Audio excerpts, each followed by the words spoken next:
La tercera lección de esta asignatura de control de procesos industriales está dedicada a la identificación de modelos lineales también con un grado de complejidad mayor que los modelos de procesos que vimos en la lección anterior, que son los conocidos como modelos autorregresivos. Recordemos que la identificación es la determinación del modelo a partir de la respuesta experimental del sistema obtenida en ensayos específicamente diseñados. Por lo tanto, para poder obtener modelos, digamos, con un grado de complejidad mayor, es necesario que el diseño de los ensayos que se van a realizar y el tratamiento de estos datos para obtener estos modelos, digamos, revista cierta complejidad mayor y necesite, digamos, soluciones relativamente más complejas que lo que vimos en la lección anterior. Quizás la parte más crítica del proceso de identificación consiste en el diseño de los experimentos, que es quizá el primer paso a realizar en este proceso de identificación. El diseño de los experimentos requiere necesariamente un conocimiento previo de la planta.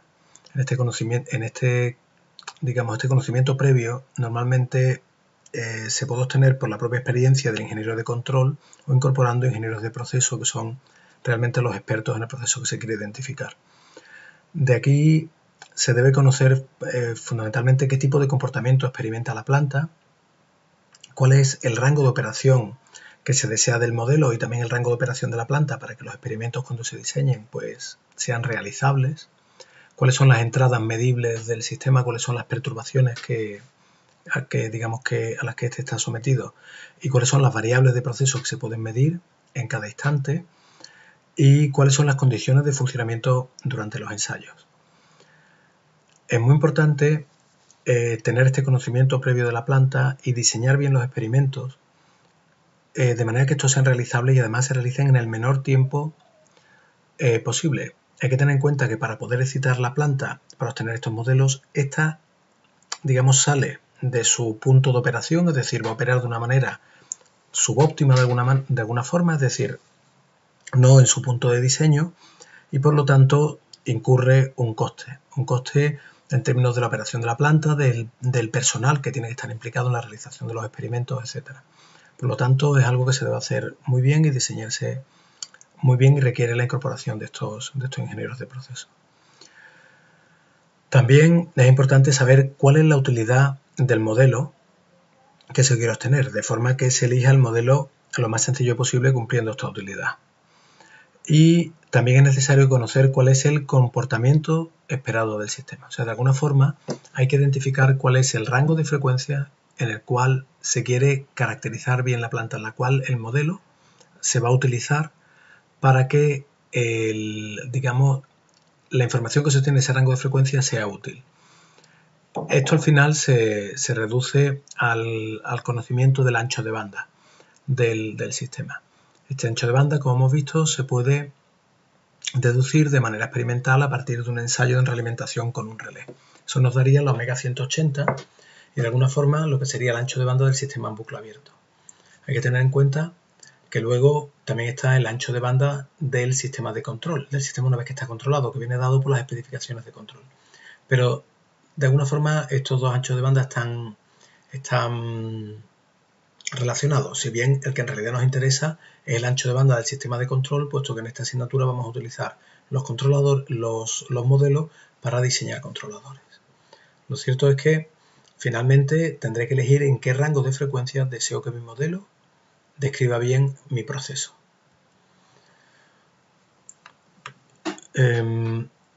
Una vez que ya tengo esta información previa, debo elegir cuál es la señal que voy a utilizar para excitar el sistema. Esta señal debe ser tal que excite al sistema en el rango de frecuencias que yo he determinado. Esto es lo que se conoce como una señal persistentemente excitante, es decir, una señal que sea capaz de excitar mi sistema en el rango que yo deseo. Un poco posteriormente veremos cómo esta propiedad se puede caracterizar de una forma matemática. Por ejemplo, en términos de esta propiedad de la excitación persistente, se sabe, por ejemplo, que una respuesta en escalón es persistentemente excitante para poder identificar un sistema de primer orden. Si se quieren modelos de mayor complejidad, pues es necesario tener señales temporales más ricas de alguna forma. Típicamente se suelen utilizar señales periódicas definidas en un cierto rango de frecuencias que ya se ha determinado previamente. Por ejemplo, el caso de señal multiseno, que es una combinación lineal de señales sinusoidales de una cierta frecuencia, en las cuales las frecuencias se eligen dentro del intervalo de frecuencias que se quiere identificar. Una señal que se utiliza muy habitualmente en ensayos de identificación es la señal chirp. Esta señal chirp es una señal sinusoidal de una cierta amplitud en el cual la frecuencia de esta señal sinusoidal va cambiando con el tiempo. Esta frecuencia varía típicamente de forma lineal entre una frecuencia mínima y una frecuencia máxima, como se puede ver en esta expresión, de manera que cuando t vale 0, pues la frecuencia toma el valor de la frecuencia mínima y después de un determinado periodo, el tiempo que debe durar el ensayo, pues cuando t minúscula es igual a la t mayúscula, entonces la frecuencia será omega max. Entonces, como se ve en esta figura, se ve como la señal es una señal oscilatoria entre más menos 1, de forma que empieza con una frecuencia lenta y va acelerándose a una mayor frecuencia a lo largo del proceso hasta alcanzar la frecuencia máxima. Hay que indicar que estas señales que se expresan aquí hacen referencia a señales incrementales, es decir, variaciones respecto al punto de funcionamiento. Si no, habría que sumarle, en la señal en magnitud habría que sumarle el valor en el punto de funcionamiento. Pero quizás la señal que más se utiliza por, digamos, tener unas buenas características temporales son las señales binarias pseudoaleatorias. Estas señales son básicamente implementaciones prácticas de un ruido blanco y tienen propiedades muy interesantes para la identificación. Lo primero es que se pueden construir de forma que tengan media nula. La función de autocorrelación de este tipo de señales se aproxima a un impulso. Por lo tanto, tienen las propiedades de los ruidos blancos. Como se puede ver en esta figura de aquí, básicamente es una señal que conmuta entre dos valores binarios, en este caso se ha expresado entre 0 y 1, para que fuera de media nula tendría que ir entre menos 1 y 1. De forma que va conmutando y la frecuencia de conmutación de alguna forma es aleatoria y va cambiando a lo largo del tiempo. Estas señales se pueden generar de manera muy sencilla a partir de una ecuación en diferencia, de manera que el valor actual se puede calcular como una combinación o a partir, digamos, de los valores anteriores de las salidas, hasta n salidas anteriores. N es uno de los parámetros de estas señales. Así se puede calcular, digamos, a partir de operadores binarios mediante un producto lógico entre las señales anteriores y un cierto coeficiente a sub i, que son también parámetros de la señal, y luego se hace la suma lógica exclusiva de cada uno de estos productos. Esta señal también se puede obtener mediante operadores aritméticos, simplemente tomando el producto aritmético entre la señal binaria anterior y anteriores, ¿no?, y los coeficientes, y luego haciendo el resto de la división entera entre 2. Con esta ecuación en diferencia necesito unas condiciones iniciales y es que la salida inicialmente es igual a 1. Esta ecuación en diferencia tiene la propiedad de generarme una secuencia binaria pseudoaleatoria conmutando entre 0 y 1. Para basarlo entre menos 1 y 1, pues se multiplica por 2 y se le resta 1 y se obtiene.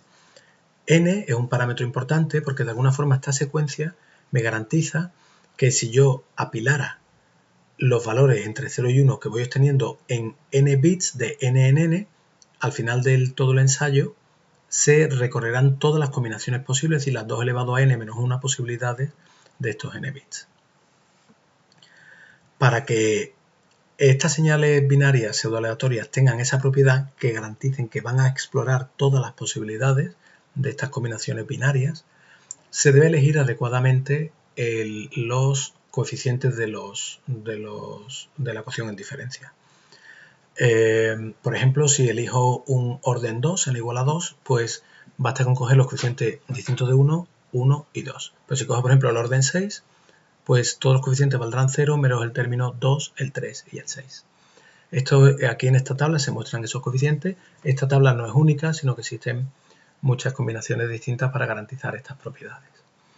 Así, en la señal binaria entonces tendrá como coeficiente esto como propiedad el orden n y también los coeficientes, pero como podéis ver los coeficientes vienen al final fijados por el orden n. Por lo tanto, n es el parámetro importante de esta señal. Luego, para convertir esta señal binaria en una señal temporal se define el periodo mínimo de conmutación, es decir, cuál es el tiempo entre la conmutación entre un 0, digamos, y un 1, el tiempo mínimo, y ese es el TSW. Luego esta señal se puede convertir en una secuencia temporal de valores, digamos, con un determinado tiempo de muestreo que se asume que va a ser un divisor del tiempo de conmutación, es decir, que el tiempo de conmutación es un múltiplo del tiempo de muestreo. Así, desde un punto de vista temporal, esta señal tendrá una duración de 2 elevado a n-1 por el tiempo de conmutación. Pasado este tiempo, la señal se vuelve a repetir, digamos, siguiendo exactamente el mismo ciclo. Esta señal, si se hiciera un espectro, las frecuencias de esta señal, que excita esta señal, están, digamos, limitadas a un intervalo. De forma que la frecuencia mínima, como se puede ver, es 2pi partido por la duración del ensayo, 2 elevado a n-1 por TSW, y la frecuencia máxima viene dado precisamente por la frecuencia de conmutación, es decir, 2pi partido por TSW. Como podéis ver, fijada la frecuencia máxima y la frecuencia mínima, se puede determinar el tiempo de conmutación y el orden n. Cuanto mayor es n, más parecido la señal es más parecida a un ruido blanco, pero también es mayor la duración del ensayo. Una vez conocida los tipos de señales que se eligen, ya sea una PRBS o una chirp, es importante determinar los parámetros temporales de la señal. Por ejemplo, básicamente son la amplitud, el rango de frecuencia y la duración del ensayo. Aquí lo que voy a presentar son las recomendaciones que hace Rivera en su artículo del año 2000, que estará disponible en Enseñanza Virtual si alguien lo quiere leer completamente. La amplitud que recomienda Rivera es, digamos, se debe elegir buscando un compromiso entre el ruido y la linealidad. Es decir, la señal de entrada tiene que ser tal que la señal de salida sea significativamente mayor que el nivel de ruido que presenta dicha señal, ¿no? Derivado quizá de los sensores. Pero por otro lado no puede ser demasiado grande la amplitud, porque entonces cuanto mayor es la amplitud de salida, digamos, menos válido es el modelo lineal, es decir, se citan ciertas no linealidades que pueden, digamos, hacer que la identificación no sea correcta. Por lo tanto, hay que llegar a un cierto compromiso que requiere del problema. Digamos que depende del problema a resolver. El segundo parámetro es el rango de frecuencias. El rango de frecuencias se puede determinar, como he comentado anteriormente, a partir de la determinación del ancho de banda, pero él propone un método práctico para hacerlo. Y es que la frecuencia mínima venga dado, sea básicamente la inversa del tiempo de establecimiento deseado, si de alguna manera está relacionado con el tiempo de establecimiento, y la frecuencia máxima con el ancho de banda del sistema en bucle cerrado. O sea, de alguna forma podría ser con la mayor rapidez, ¿no?, que espero del sistema. Una vez que conozco la amplitud y el rango de frecuencia, entonces tengo que ver cuál es la duración de los ensayos. O sea, básicamente, cuál es el número de ensayos repetidos que voy a hacer. Esto básicamente depende del ratio entre la señal y el ruido. Porque cuanto mayor es el ratio de la señal-ruido, es decir, cuanto más ruidosa es la señal de salida, conviene tomar un número mayor de repeticiones de los ensayos. De forma que el método sea capaz de ser más insensible al efecto de los ruidos, ¿no? Para que esto se entienda de una manera intuitiva, esto es como si yo cogiera cada uno de los ensayos repetidos que hago y lo pudiera separar en trozos y luego hiciera una media entre todos estos ensayos. De alguna forma, ese valor medio me filtraría el efecto de todos los ruidos y me permitiría obtener una mejor estimación. Eso sería una manera un poco de entender por qué repetir más los ensayos incurriría en un menor ruido, aunque los métodos de estimación típicamente ya hacen esto de manera natural, ¿no? Bien, una vez que ya tengo elegido bien el tipo de señal que voy a realizar, tendría que ejecutarla en la planta y obtener los datos. Para ello hay que elegir el tiempo de muestreo de los datos, que eso está relacionado también con la instrumentación que se tiene. Es importante hacer un filtrado anti-aliasing, digamos, con la frecuencia de recogida de los datos para evitar que haya un enmezclamiento de frecuencia y se falseen los datos que se tienen. Y hay que tener en cuenta que este filtrado anti-aliasing, esta frecuencia de muestreo, de alguna manera me limita también la frecuencia máxima. De manera que el ancho de banda que elija tiene que ser siempre inferior a la frecuencia máxima fijada por el tiempo de muestreo. Una vez que ya tengo los datos temporales recopilados, se tiene que hacer un preprocesamiento de estos datos. Lo primero consiste en corregir los datos que falten por fallos en la instrumentación y eliminar los datos espurios, que claramente digamos, se vean que son erróneos, ¿no? Esto se hace por simplemente aplicando algunos algoritmos sencillos o de manera visual, eliminándolos y tomando esos valores. Una vez que ya los tengo, digamos, preprocesados de esa forma, intentaré eliminar los ruidos, sobre todo los ruidos de muy alta frecuencia, que se pueden obtener simplemente analizando el espectro de la señal y caracterizando cuáles son el rango de frecuencia en los que están esos ruidos. Y se filtraría. Una vez que ya tengo la señal filtrada, entonces haría la eliminación del offset. Básicamente esto se puede hacer o tomando variables incrementales respecto al punto de funcionamiento o simplemente eliminando o sea, normalizándolo, quitándole digamos, el valor medio de la señal, ¿no? O sea, garantizando que las señales van a tener media nula tanto en la entrada como en la salida. Otra manera de eliminar el offset es trabajando con incrementos en la señal o las señales filtradas, ¿no? Con un filtro de paso alto. En ocasiones, después de este preprocesamiento, se ve que las señales presentan una cierta tendencia. O sea, por ejemplo, unas ciertas derivas que tienden a hacer que vayan creciendo con el tiempo. Por ejemplo, en un sistema térmico, el efecto de la temperatura ambiente que va creciendo de manera lenta a lo largo del día, si yo viera la variación de la temperatura durante a lo mejor 1 hora o 2 horas, podría ver cómo el efecto de la temperatura ambiente va afectando a todo el sistema, provocándole una cierta deriva.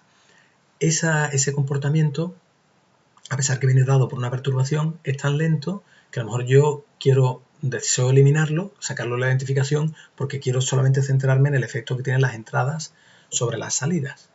Entonces, eso requiere, digamos, hacer un análisis para discriminar el efecto de la perturbación y poderlo restar. Y una vez que ya tengo los datos bien preparados, entonces debo seleccionar de todos los datos que tengo qué datos voy a utilizar para realizar la estimación del modelo y cuáles voy a utilizar para poder validar la bondad del modelo estimado. Esto es lo que se conoce con el procedimiento de validación cruzada, como ya veremos más adelante. Entonces se selecciona la estructura del modelo y la metodología de identificación, se elige el criterio de ajuste, por ejemplo, decir, voy a elegir los parámetros del sistema, lo que vamos a ver en esta lección, intentando minimizar el error cuadrático medio. Pues eso sería el criterio y ahora aplico un algoritmo para poder resolver y calcular los parámetros que me optimizan ese criterio de ajuste, que me minimicen el error cuadrático medio. Una vez que ya he elegido cuáles son los parámetros óptimos de alguna forma y tengo ya un modelo candidato, si los resultados de estimación son satisfactorios, entonces procedo a la validación. La validación es probar los modelos, esos parámetros, con unos datos que no se han utilizado para estimar, sino son completamente distintos. De alguna forma es como comprobar si mi modelo es capaz de extrapolar, es decir, de funcionar bien en unas condiciones distintas a las que he utilizado para estimar. Entonces, básicamente se coge un nuevo conjunto de datos, se calcula el error de estimación para este conjunto de datos, se evalúan con un índice y si no es satisfactorio, pues lo que se hace es que se actualiza el modelo en este procedimiento de alguna forma iterativo. Esto Liu lo muestra muy bien en esta figura, en el cual se ve el proceso completo de la identificación. Como hay una parte en la cual, digamos, está más vinculado al conocimiento de la planta, de manera que yo diseño los experimentos y llevo a cabo los experimentos. Y ya tengo la colección de datos.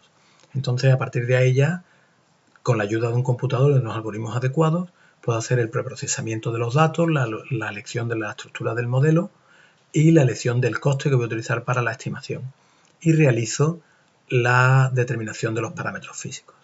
Una vez que ya tengo esta estimación, esta sería la fase de estimación. A continuación paso a la fase de validación del modelo. Si la fase de validación del modelo es satisfactoria, entonces doy como bueno el modelo, pero si no, tengo que realizar una corrección en alguno de los puntos anteriores, ya sea en la definición del coste o quizás de la estructura del modelo si no es satisfactoria, o bien si veo que la estructura del modelo no es capaz de aproximar bien, quizás sea un problema derivado de los datos que estoy utilizando y tengo que realizar nuevos experimentos.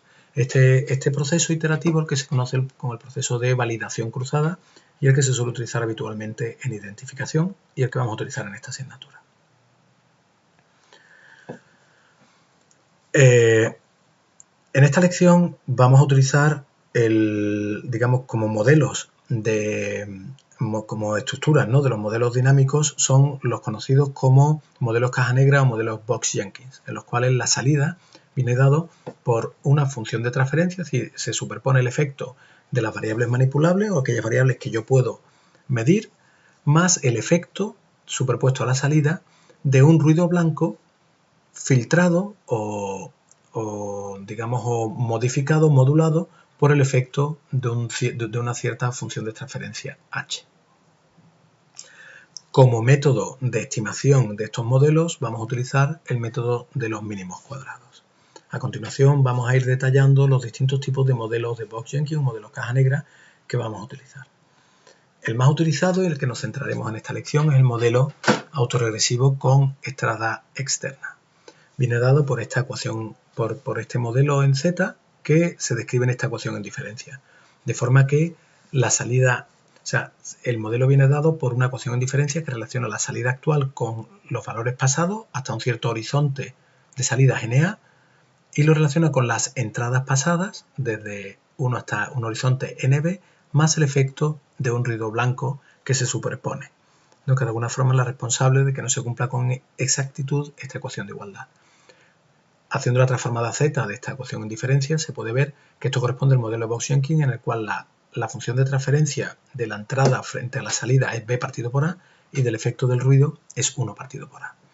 Este modelo es el que más se utiliza digamos en el método de mínimos cuadrados porque tiene muy buenas propiedades teóricas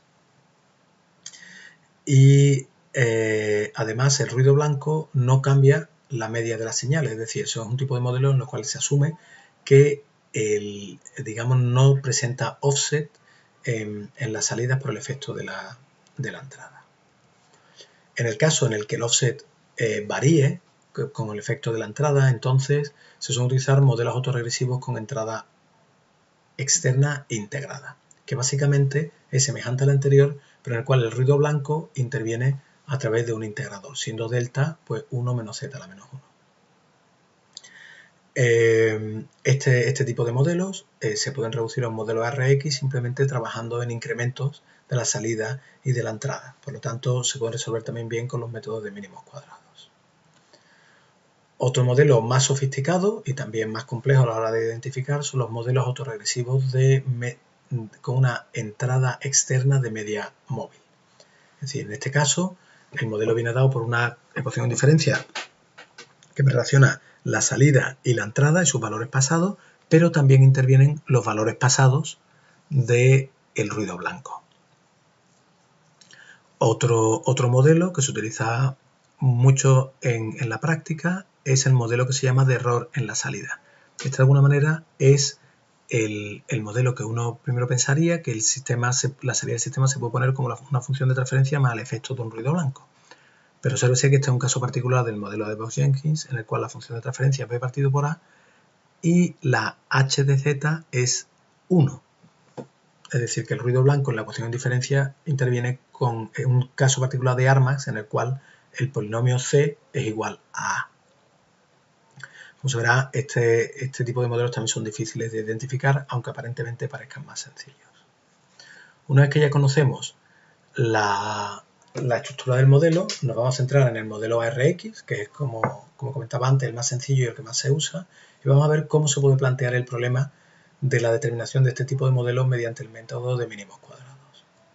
Entonces, tengo la estructura del modelo y se asume que se conocen un conjunto de datos, un conjunto de entrada y de salida, que son los datos de estimación.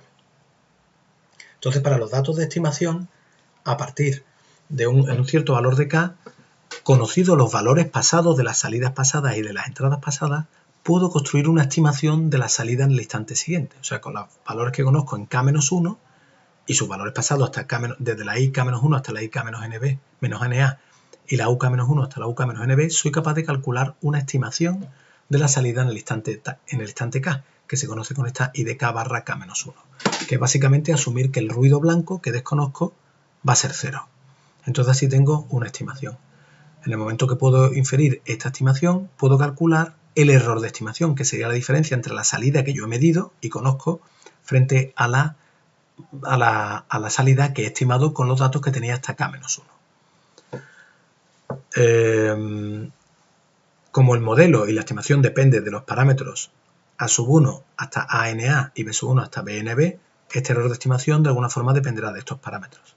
Entonces, intentaré ahora calcular cuál es el conjunto de parámetros que me minimiza el error cuadrático medio en este ensayo.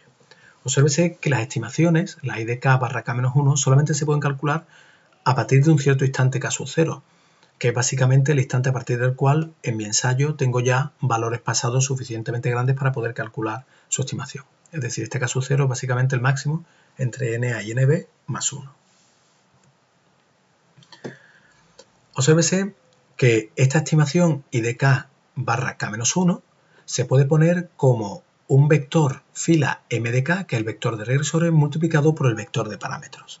De manera que este m de k sería menos ik-1 hasta menos ik-na con u de k-1 hasta uk-nb.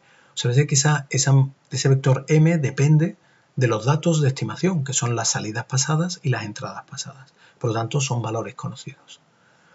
Así, apilando estos valores para cada uno de los tiempos que yo tengo, puedo tener una descripción matricial con los vectores de las salidas medidas y los vectores de las salidas estimadas, que tendrán una forma de teta por una cierta matriz que he llamado m. Así se puede calcular el vector de errores. Entonces, el error cuadrático, la función del error cuadrático, se podrá poner como el producto de en traspuesta, el vector de errores traspuesta por el vector de errores, que sustituyendo tiene la forma de in menos m teta traspuesta por in menos m teta. Esto es el planteamiento habitual del problema de mínimos cuadrados, como se puede ver. Entonces, ahora desarrollando, se puede ver que tiene esta forma de esta cuadrática y esta función cuadrática tendrá un mínimo en el punto en el que se hace nulo el gradiente. Calculo el gradiente y anulándolo llego a que el valor de los parámetros óptimos, teta asterisco, vendrá dado por m traspuesta m a la menos 1, es decir, la inversa de m traspuesta m por m traspuesta i sub n. El cálculo de estos parámetros es muy sencillo, tanto que en MATLAB se hace con un único operador, que es el operador barra. De manera que la solución de este problema sería que teta, el parámetro, sería igual a m barra i sub n. Y MATLAB te soluciona el problema de mínimos cuadrados. Obsérvese que para que tenga solución este problema, m traspuesta m debe ser invertible. Esto precisamente es la condición matemática de que la señal que se ha utilizado para el ensayo, para los datos del ensayo de estimación, es persistentemente excitante. Si no fuera persistentemente excitante, entonces esta matriz, m traspuesta m, sería deficiente en rango. Sería una matriz no singular o prácticamente no singular. Una propiedad teórica muy interesante del problema de mínimos cuadrados en el caso de modelos ARX es que presenta la propiedad de sesgo nulo. Es decir, que en el caso en el que el modelo, la planta de verdad, se pudiera describir con exactitud como un modelo ARX con un cierto valor de teta, que llamamos teta R, entonces con este método, a partir de un ensayo, el teta asterisco, el que yo calculo, coincide con teta R. Es decir, que si el modelo real viene dado por un conjunto de parámetros, él lo va a capturar. Esto es una propiedad muy importante. En el caso en el que la planta presente retraso, este es muy fácil, o sea, el método anterior se puede generalizar de manera muy sencilla, porque se puede ver cómo la ecuación en diferencias ahora tendrá una combinación lineal de las salidas pasadas y una combinación lineal de las entradas pasadas, pero en vez de comenzar en k-1, comenzarían en k-nk, de forma que llegarían hasta k-nk menos nb más 1. Observe que si hago nk igual a 0, es el caso en el que i de k depende de u de k, que son cuando los sistemas son bipropios, es decir, cuando tengo tantos polos como ceros y hay una relación directa entre i y u. Esto no es habitual, pero tampoco es raro que pueda ocurrir. Cuando nk es igual a 1, quiere decir que el sistema es estrictamente propio, es el caso habitual. Y cuando nk es mayor que 1, entonces cuando la planta se dice que presenta retraso. De forma que el retraso es nk menos 1 muestras. En este caso, simplemente definiendo el regresor ahora como menos i de k menos 1 hasta menos i de k menos na, y los valores pasados empezando en uk menos nk hasta uk menos nk menos nb más 1, pues tengo exactamente la misma descripción de las predicciones y por lo tanto de las estimaciones en k, y por lo tanto el problema es exactamente igual. Nótese que en este caso el instante inicial a partir del cual yo puedo hacer las predicciones sería el máximo entre na y nb más nk más 1. El problema de los mínimos cuadrados análogos y tiene la misma propiedad de sesgo nulo. También un caso interesante es cuando yo los ensayos de estimación los he obtenido, digamos, a partir de varios ensayos que quiero utilizar. O sea, no en un único ensayo que va, digamos, continuo en el tiempo, sino distintos trozos de señales que la he elegido porque a lo mejor se dan particularmente bien. Por ejemplo, cuando tengo perturbaciones, pues si me interesa que esa perturbación tenga un valor determinado, pues a lo mejor me interesa elegir aquellos tiempos de los históricos que tengo en los cuales esa perturbación es la que yo deseo o es constante o tiene unas buenas propiedades. Entonces, para poder unir ensayos distintos en los mínimos cuadrados, lo que se hace es simplemente, asumamos aquí por ejemplo en este caso que tengo NE ensayos distintos, pues tengo que calcular los vectores de salidas I y de los regresores y la matriz de regresores M para cada uno de los ensayos. Y como el θ tiene que ser válido para cada uno de los ensayos, entonces puedo apilar de nuevo estos vectores de error que tendrían una descripción matricial semejante al problema original y resolver el problema de mínimos cuadrados con esta M extendida, que es simplemente apilando las M anteriores. Obsérvese que esta M es completamente distinta a haber puesto todas las entradas una detrás de otra y construir la M global, ¿vale? Sino que para cada ensayo se construye su matriz M y su vector I y luego se apilan. Muy bien, si quiero utilizar otro modelo más complejo, por ejemplo como el Armax o el de Output Error, entonces obsérvese que la ecuación en diferencia ya no solamente depende de los valores pasados de la I y de la U, que son conocidos, sino también de los valores pasados de la señal del ruido blanco, que son desconocidas. Por lo tanto, no se puede conocer la estimación de K a partir de los datos en K-1 y el problema ya no es tan directo. Y requiere procedimientos más sofisticados. Una forma es utilizar un proceso iterativo. O sea, se toma un modelo candidato, un cierto valor de... O sea, por ejemplo, primero asumo un modelo ARX y lo estimo, que sería el caso de C igual a 0. Y con ese θ inicial, pues estimo cuántos son los errores y como puedo estimar la señal de error, pues ya tengo una estimación de las señales de los errores y así puedo hacer una estimación de las salidas y tendría un nuevo θ, un nuevo valor de θ que me permitiría a su vez calcular una nueva estimación de los errores y así digamos sucesivamente. Hay algoritmos sofisticados para solucionar este tipo de problemas, pero que no vamos a ver en esta asignatura. Otro problema importante en la identificación es cuando los sistemas que se quieren identificar están en bucles cerrados. Es decir, en ocasiones los experimentos que yo puedo hacer se hacen con la planta ya controlada, es decir, ya con PIDs que están funcionando. Esto, por ejemplo, ocurre cuando los sistemas son inestables. El operador de planta no puede desenchufar los controladores porque los sistemas entonces se harían inestables. En este caso, el problema que ocurre es que el efecto de la perturbación o del ruido blanco a través de la realimentación influye en el efecto de la U. Por lo tanto, ya no hay una independencia entre la U, entre la entrada de la manipulable y el ruido blanco. Con lo cual ya las propiedades, digamos, de los modelos ya no son tan claros y los métodos de identificación podrían fallar. Entonces, este tipo de problemas se pueden resolver, pero requieren un análisis específico que no vamos a ver en esta asignatura. Pero si alguna vez os encontráis esta situación, que sepáis que no se puede aplicar de manera directa. Muy bien. Entonces, una vez que ya he elegido la estructura del modelo, tengo los ensayos y a partir de los ensayos, la estructura del modelo, tengo ya calculado los parámetros físicos, es decir, ya tengo un buen modelo, entonces ahora tengo que pasar a la validación, es decir, a probar este modelo en otro ensayo completamente distinto, que son esos datos de validación que he elegido aparte. Aquí le he llamado U sub v e I sub v. Entonces lo que hay que hacer es calcular los errores de estimación. Esto es muy sencillo, digamos, haciendo la misma lógica que hemos visto para el cálculo de los mínimos cuadrados. Es decir, a partir de los datos de validación puedo calcular el vector I, Vn, que le he llamado, y la matriz de regresores MV. Y con θ asterisco, que es el que he calculado anteriormente, calculo directamente los errores de estimación. Entonces, a partir de los errores de estimación, se puede calcular un índice de validación.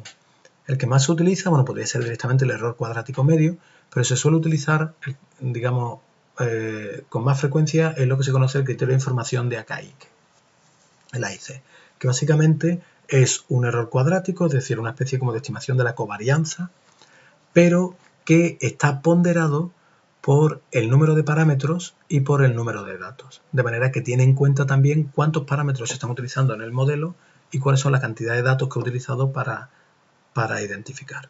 Esto fundamentalmente evita el sobreaprendizaje, es decir, que si para el mismo número de datos yo elijo dos modelos, uno que tiene más parámetros que otro y el error cuadrático medio es igual, es razonable pensar que el que tiene menos parámetros debería tener un menor índice de validación, debería ser un mejor modelo. Y efectivamente eso es lo que tiene en cuenta. Entonces, una vez que tengo la validación, ya puedo elegir el modelo o comprobar si el modelo es adecuado o no. Entonces, ahora vamos a ver unos aspectos prácticos que hay que tener, digamos que se deben tener en cuenta, que los propone Lyon para, digamos, una vez que ya conozco todas las distintas fases del proceso de identificación, pues cómo lo hago en la práctica. Lo primero es que una vez que tengo los ensayos, es importante analizar cuidadosamente los datos. Es decir, tengo que visualizar y analizar cómo espero yo que sea el modelo. Seleccionar bien cuáles son los datos de estimación y de validación de manera adecuada, porque si no los elijo bien, o sea, si los datos de entrada son malos, no puedo esperar que los modelos describan bien el sistema. Y si, digamos, los doy por buenos, típicamente elijo 2/3 partes de los datos que tengo para estimación y 1/3 parte para validación. Esto es lo que recomienda Lyon. Una vez que ya tengo esto elegido, entonces tengo que ver las posibles dificultades. Por ejemplo, él recomienda que como los métodos de identificación son relativamente sencillos, pues que haga una respuesta impulsional, identifique la respuesta impulsional, identifique, por ejemplo, una respuesta en escalón, una respuesta frecuencial y un modelo ARX. Estos resultados deberían ser coherentes entre sí si el problema está bien planteado. Si yo veo incoherencias, o sea que, por ejemplo, la identificación frecuencial discrepa mucho del modelo ARX o de lo que yo he tenido con la respuesta impulsional, o sea, si no son coherentes entre sí, probablemente se debe a que los datos de estimación que yo estoy utilizando o la estructura del modelo no son adecuados y pueden aparecer, digamos, dificultades. Si son coherentes entre sí en el tipo de comportamiento, de rapidez, etc., pues entonces puedo esperar unos buenos resultados de la identificación y entonces procedería a aplicar todos los resultados. Si no son coherentes entre sí, debería analizar un poco qué es lo que está haciendo que esto no funcione bien. Si es que hay posibles no linealidades en el sistema que estoy excitando, si es que los modelos de perturbación que he elegido no son adecuados o si existen presencia de lazos de realimentación internos que yo no he tenido en cuenta.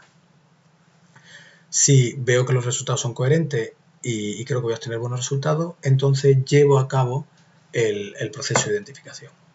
Como los métodos de identificación computacionalmente son muy baratos, entonces a partir de los mismos datos de estimación lo que hago es elegir, digamos, hacer una batería de modelos modelos candidatos. Es decir, elijo un número determinado, 20, 50, los que sean, de modelos candidatos, eligiendo distintas combinaciones de NA, NB y NK, o incluso distintos tipos de modelos.